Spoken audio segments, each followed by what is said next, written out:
Cowabunga dudes and dudettes, this is Anthony, aka Batbomb82, and today I'll be doing my 171st Mezco Toyz 112 Collective action figure review, this time being of Theodore Sodcutter.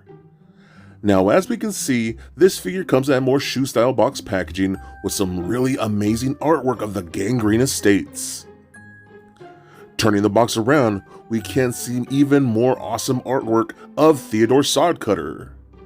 And if we turn the box to the side, we can see all these crazy gremlins that, sadly, I was not able to pick up. But with the box out of the way, let's go ahead and crack this figure open and let him breathe. Alright guys, now let's take a closer look at Theodore Sodcutter here. Now this is a very interesting figure, as this is part of a whole new subline from Mezco. You know how they have things like Rumble Society and stuff like that. We are now getting a subline called the Gangreene Estates, which is most likely going to be a bunch of like zombie, undead type characters, which I think is very cool. And I'm all about this look, man. As soon as I saw him, I was completely sold. He is such a gnarly looking character. First of all, the soft goods just feel incredible, man. I mean, Mezco has just gotten better and better and better with their soft goods. All of this just feels like quality. I mean, you can even see the dirtiness that they added to the long coat here, the collar going around there. This is wired all throughout the collar, all the way down to the bottom of the cloak right there. Or again, you can pose it around and do all the things that you want to do with this figure. I was kind of hoping this collar piece was wired too, but it is not. But it's crazy to see how long this dude's arms are. Like, why are they so freakishly long? Either way, I'm digging it, man. It just looks so good. Again, the dirtiness of the figure. You can see he's been on his knees a lot, digging graves and things like that. Even on his vest, you see some of the dirtiness on the inside right there, looking really good. And I love the curled up boots. Again, the detail on those just looks fantastic.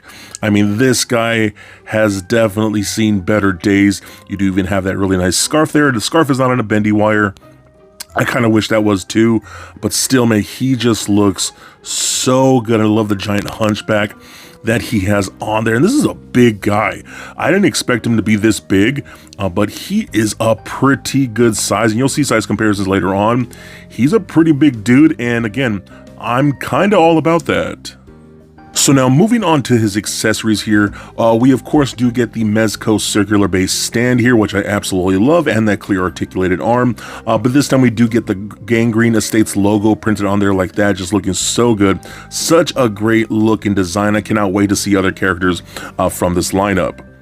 We also, of course, do get a bunch of interchangeable hands. We got closed-fisted hands. We have multiple types of gripping hands. We even have a finger-pointing hand, different type of open palm and loose gripping hands. We even get like snarling fingered hands. I mean, all the things you're going to need for this guy, because he's so photogenic, and that's one thing I've really liked about him.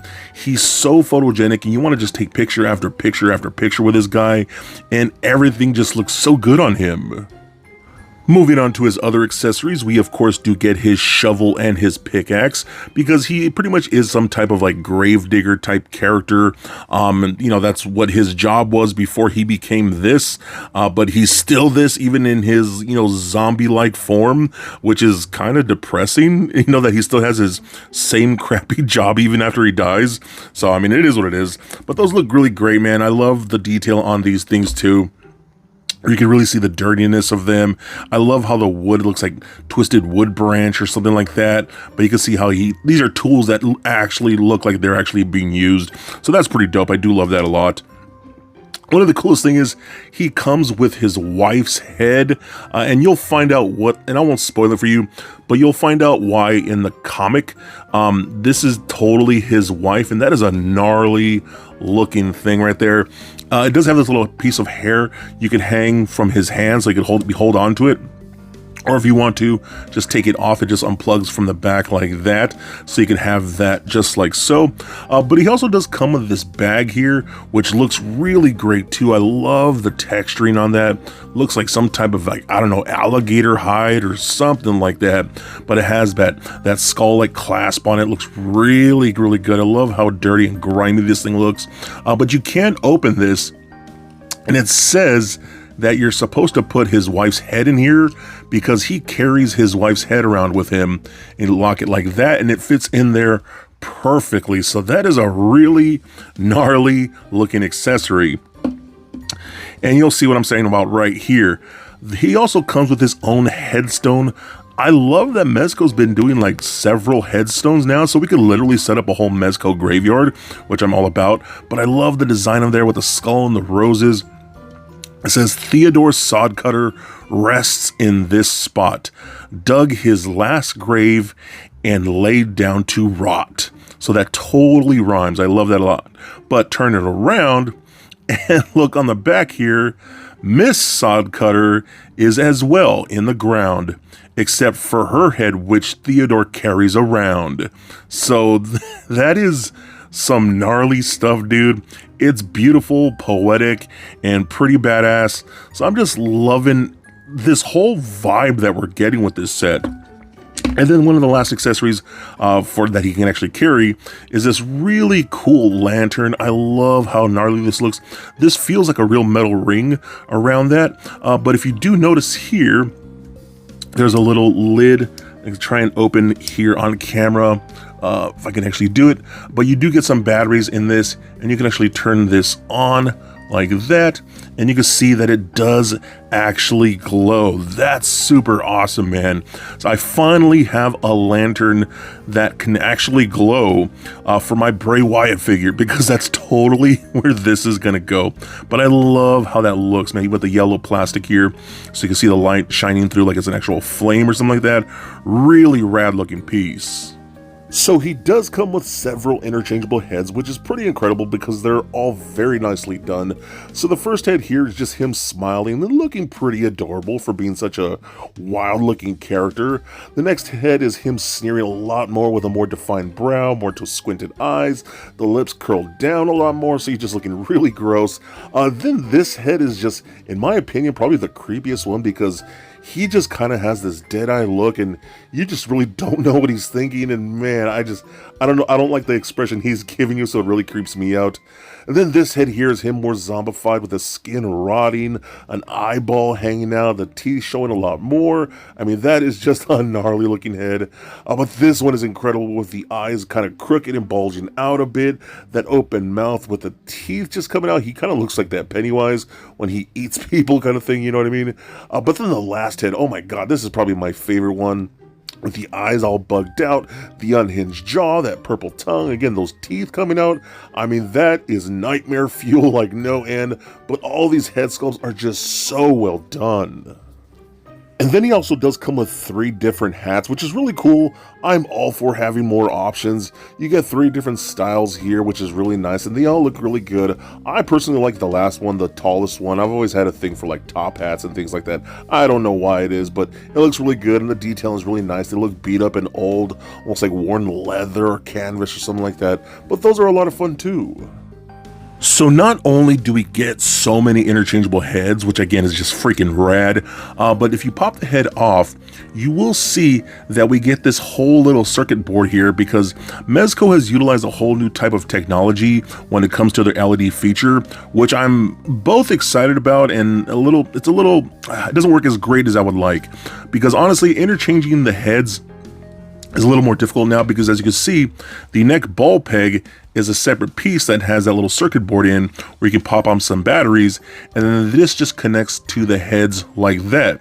So when you're switching out the heads, this thing constantly can get stuck in there. It can get stuck inside the head sockets as well, and sometimes be a pain in the butt to pull out. You might have to like get some tweezers or something and pull it out. So it just really depends on what you do, but I do like that they finally figured out a way to give us the LED feature in the heads while still keeping it a separate piece, unlike that stupid drum LED feature we saw with like Cyclops and things like that, or I forgot what recent figure I just reviewed, but it has the, or it was what's his face, Death Dealer. He has that old school drum thing where you can't move his head. That's whack, man. But this is a new technology that they're using that actually works very well. You can see a little switch on there, turn on that little switch, and you can see some glowing bright LEDs like that, and pop on all the different heads with those LED features just looking great. Not all the heads have the little light up eyes that'll work, but the ones that we do get look freaking rad, and some will light up better than others, but I just think that's awesome that they even included something like that. And again, it shows that they are trying their best to improve the figures as much as they can, again, because I think they've seen the complaints over time where some of those figures with the LED lights in their heads are just very immobile, and this is a lot better, so hopefully they use that type of technology going forward. So I went ahead and removed the coat here, so you can really see how just long his arms are, which are ridiculous. I mean, the fingers go all the way down to his shin. That is pretty crazy looking, and it's just an interesting looking character. You will see here that there is some like dye from the coat that's bleeding onto his undershirt. It's a little disappointing, but I'm not going to pose him or display him without the coat, and honestly, it kind of blends in with like the dirtiness and griminess of the figure, so it doesn't bother me all that much. And if you roll the sleeves up, you can really see how his skin looks, that purpleness, and he's just kind of rotting and lost all his blood and stuff like that. So very interesting looking design. Now here's where we're going to break down the articulation, because I wanted to do it without the coat because the coat will hinder things, and you'll see what I'm talking about shortly. So we're going to start off with the head here. The head, since he is a hunchback, the ball peg tends to stick out more forward than it does more up, like a normal neck would. So you're going to get that kind of like rolling side to side head look, you know what I mean? You can kind of look forward. That's pretty decent, but looking up is just not going to happen, so don't even bother. And then looking down, he has no problem looking down. That works out great. Luckily, the neck itself, at the base of the neck, is an extra ball peg, so that helps him more look side to side like that, you know what I mean? And again, it is tricky when posing it around. You just got to mess with it. You can do things that you might not think it will right away, but it does work okay, a lot better than I've seen other figures that have this type of hunchback shape to them, so it's pretty decent. Now here's where things get a little iffy here. So the arms can go all the way out about that far. Okay, not that much. I wish that were more. It could probably go a little more, but I don't want to break it, and I feel like I might if I push it too much. Now here's the thing. You can also get the arms to go up and forward like that. It is a little tricky because the hunchback of the going over the shoulder is kind of at an angle like that. Instead of going up and down, it's more like that. So that's why you see these arms kind of going off to the side instead of straight up. So just be very careful when you're doing that, especially with a coat. It's almost not happening with the coat. You almost can't get any articulation in the shoulders there with a coat on, but again, it is there. Just be very careful with what you're doing. And here's something that annoys me to no end. We get a single jointed elbow. What the F, Mezco? All that arm and you couldn't give us double jointed elbows? That is the weirdest thing to me. You can also rotate at the elbow, but I don't get it. All that arm there, you could have gave us double jointed elbows. You just chose not to, which is weird to me, but I mean, it is what it is. Rotation at the wrist as well as a hinge at the wrist, you know, so that works out really good too. We do get that double ball peg in the midsection, rolls around, does turn left and right, crunches back and forth a decent amount, pivot side to side, okay. Hip joints that kick forward and up that much, back not so much, splits out about that far. We got rotation of the upper thigh, double jointed knees where he can kick himself in his own butt, so that's really good too. And then we do get ball pegs at the ankles. Those can rotate up and down, and a pretty decent ankle rocker.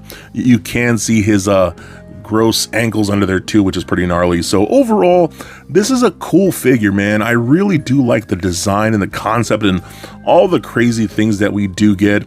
I'm really excited to build out this whole subline of the Gangreene estates. I want a bunch of more characters from him. For now, in the meantime, he's going to go next to my Nosferatu because I think that works out very well. Great looking character, has some flaws, but I am still really stoked that I have him in my collection. So for a quick size comparison, here he is standing next to a Marvel Legends Deadpool and Mafex Batman figure.